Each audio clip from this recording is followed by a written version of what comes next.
So once you have everything unpacked from your new Engage device, you're going to want to check to make sure you have everything that you're supposed to.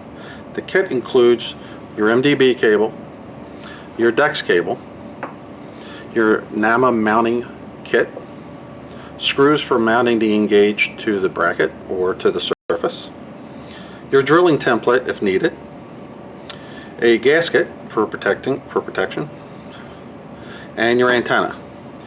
In some cases you may need to order a riser. Depending upon where you're mounting this device, you may have clearance issues, so you'll need to order a riser so that you can take care of that issue. Alright, so before you head out to go to your location, you want to make sure you have all the tools that you'll need to perform the installation. First off, you'll need a power tool, power drill, whether it's corded or battery operated, pliers, and or a 3/4 inch deep wall socket. 11/32 nut driver, does not need to be this long, it can be the shorter version. Phillips head screwdriver, an 8mm metric wrench, wire cutters, a 5/32 drill bit, and a step bit that'll do 3/4 inch and 1 inch holes and a 1/2 inch hole. You don't have to have the step bit, you can actually have the individual drill bits. I find this to be the easiest way to go. A couple of zip ties and your safety glasses. Alright, so now we're out on location where we're going to be installing the Engage device. The very first thing you want to check before you do anything on the machine is if you have a Verizon phone, because this particular unit works on Verizon, is you're going to want to check to make sure your Verizon cell phone has a signal. If your cell phone's coming up and saying no service, our device is not going to work in there, and you're going to need to go into another avenue of finding a way of bringing the signal from outside the building into the room that you're working on. We recommend and have done a lot of work alongside with WPS antenna, so I do recommend that. If you don't have a Verizon phone, wherever you're at, you're going to run into people. Ask them if they have any problem with their service. Do they have a Verizon phone? Do they have problems with it? That's your next best source for finding out if your device is going to perform well in here. So moving forward, we're going to say yes, we have great signal here. So the next thing you want to do is you want to make sure that the firmware version of the machine is up to where it needs to be to operate your Engage device. This is a Crane GPL unit. It'll be the exact same for any of the Crane Nationals, the 160s, the 150 series. You're going to open up the machine and your vending control board is behind here. There's a 1/4 inch nut at the top, 1/4 inch nut at the bottom. You just need to loosen them up. It lifts up, spins out, and right here is your chip. Now to determine whether you have the correct firmware version, you could go on Seed Live and we have a compatibility chart by machine, and I highly recommend referencing that, because if the firmware version is too low, you run into problems with the machine locking up, not dexing properly, not accepting a credit card. So it's very important to make sure you have the correct firmware version. Alright, well now that we've determined that we have the appropriate firmware and we have signal, the next thing is to identify where you're going to mount the Engage device.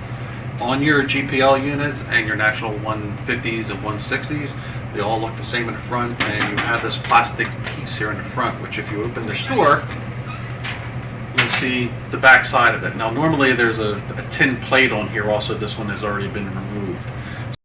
So we need to remove this plastic piece. Normally you would take the 4 11/32 nuts off to get the steel plate out. To get this piece of plastic out, you need your little 1/4 inch nut driver. And down here in the bottom you'll see a little nut and screw. And you're going to back that off about 1 turn. And what that does, it allows you to grab this piece of plastic and pull it out. And then you can stick your fingers on the either side of it and slide the piece of plastic out. Now, I highly recommend anything you take off the machine that you're not going to put back on the machine, leave it inside the machine.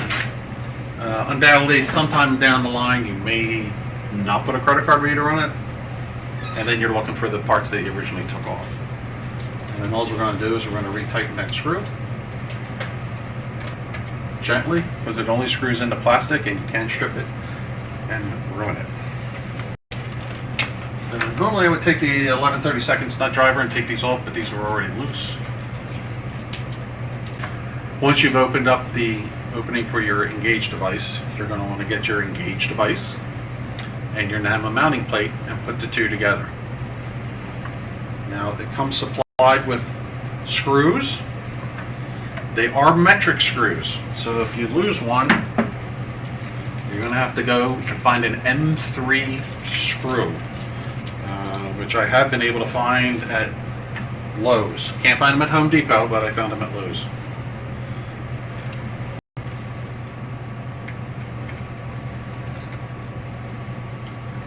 We have the card reader now mounted to the NAMA plate, and one thing that I learned is that before you mount your Engage device in place, you're going to want to mount your antenna, and it's largely because there's a 90-degree connector on it, and I found it nearly impossible to try to screw this onto the device once it's in place.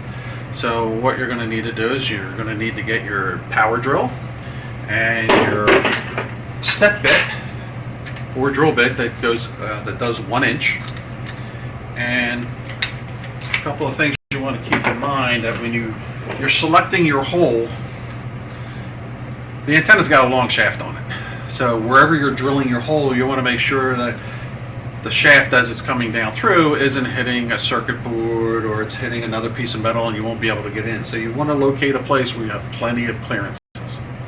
Alright, so on this machine we've determined that right about here is a good place to drill my 1/2 inch hole. Now, you're going to be drilling through metal, and embers get very hot and they burn, and you can burn yourself, so even though it's not fashionable, make sure you get your safety glasses on. Now, I'm tall and I'm lucky, so you might need to have a step stool with you, or you can try drilling from the inside. The thing I never liked about drilling from the inside, that just means any hot metal hits you in the arm and you burn. At least up here, you have a chance of not getting it. So, and I do recommend on a slow speed with these cone bits for drilling your holes. Alright, so now that the hole's drilled and you've cleaned all the metal burrs out of the way, to feed your line through.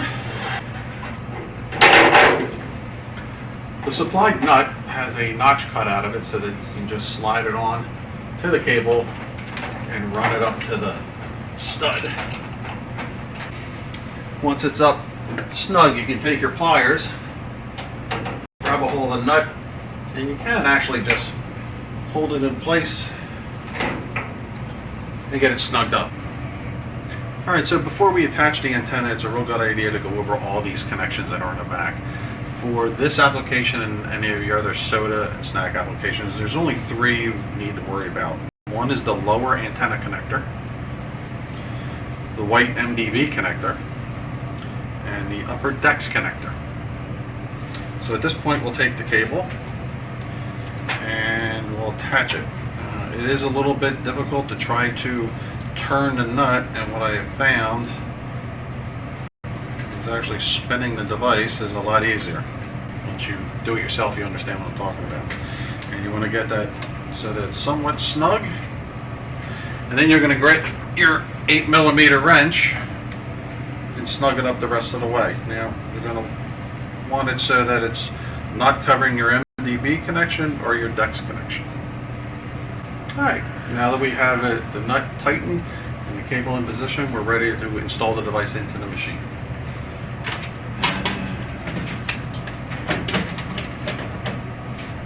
Once it's laying in its place, retrieve the nuts and install.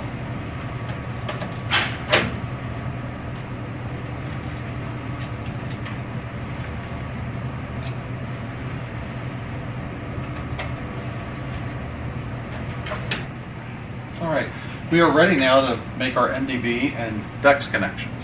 It's very important to always power down your machine before you mess with any of the electricals. If at all possible, power it down as soon as you start working on the machine. I always power it down when I'm ready to make the connections. Okay, at this time we're ready to make our connections for your MDB and DEX. Our first connection we're going to make is your DEX connection. Nationals, you have what they call it as a DEX dongle, which is a cable that's attached to the control board, and you have this connector. It's very important that you get the DEX jack plugged all the way into the connector, because if you don't, you'll get DEX failures. Next is to determine where you're going to splice your MDB into your payment chain, or your MDB. What I mean by payment system is that you have your motherboard with a cable that comes down and attaches to the bill acceptor, which then splits off and gets to the changer. You want to be in front of the bill acceptor. Now, how do you figure that out? Well, there's not a whole lot of connections to look at, but we do have two that look exactly like this.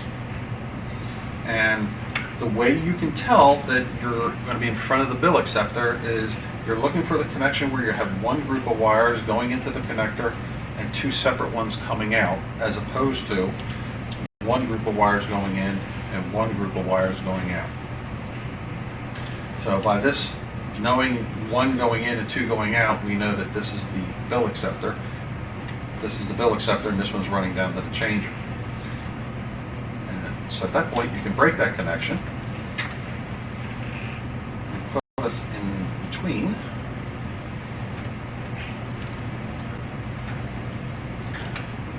Now all of your connections have been made. You've made your antenna connection, your MDB connection, and your DEX connection. Now you have a nest of wires here to clean up, and at this point what I like to do is turn the whole machine on, because your Engage device is going to need to get in touch with our server and Verizon and get all their connections, and to save time you could be neatening up your wires. To do so, we generally use zip ties and whatever we have inside the machine already. In this case, Nationals are quite nice because they put a little ring thing in here so you can tuck some wires in there. At this point, I'll grab my zip ties, and when you're doing your zip ties, you want to keep mechanics in mind and the guy that fills the machine. So you can see like these wires are kind of like hanging over the bill acceptor where they got to get the bill. So I'll always take a zip tie and get those out of the way and put a quick zip tie in there. That way this is free and clear, the guy can get to it. Next is just to neaten these up a little bit. With the antenna wire, you don't want to bundle it all up into a nice bow tie. You want to keep it long and lean and soft curves. I mean, it can have a bend in it. It's a soft curve, that's fine. You're not going to hurt the degradation, or you're not going to degrade your antenna strength. So down here, I'm just going to kind of clump the wires together. Nice and deep.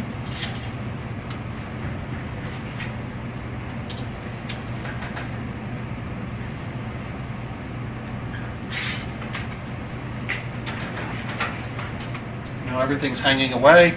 Get your wire cutters, and you want to nip off the excess. Sometimes the excess is good to leave in there because it'll help keep the wires out of place, but generally always cut the ends off of it. So get your wires all neatened up, you can close this door. Alright, now that we have everything taken care of, the next thing we want to do is test vend it and check the signal strength. So I really recommend getting the pass card, which allows you to do as many vend tests as you want without charging your credit card. And the technician card, which once swiped will give you your signal strength, and then once it gets done giving you signal strength, it'll post the serial number of the device. Now, it doesn't stay on very long, so I would recommend having your camera ready or videotaping it, because it does come up quite quickly. So we'll do the technician's cards first. It's authorizing, it's let you know that the signal strength is 31. That stays up there for a while. And now it gives you the serial number of the device. So we know we have very good signal strength. That was 31. It doesn't get any better than that. So the next thing we want to check, will this vend an item? So when you swipe the card, it'll go through an authorization process. It'll let you know when it's ready. You make your selection. An item would vend out. let you know that an item is vended. It's also asking if you are set up that way for multi-vend. It will ask you if you want another item. If you don't want another item, you just hit the cancel. And let you know what you just spent. And it comes back up live. And at this point, you have completed a successful installation of the Engage device.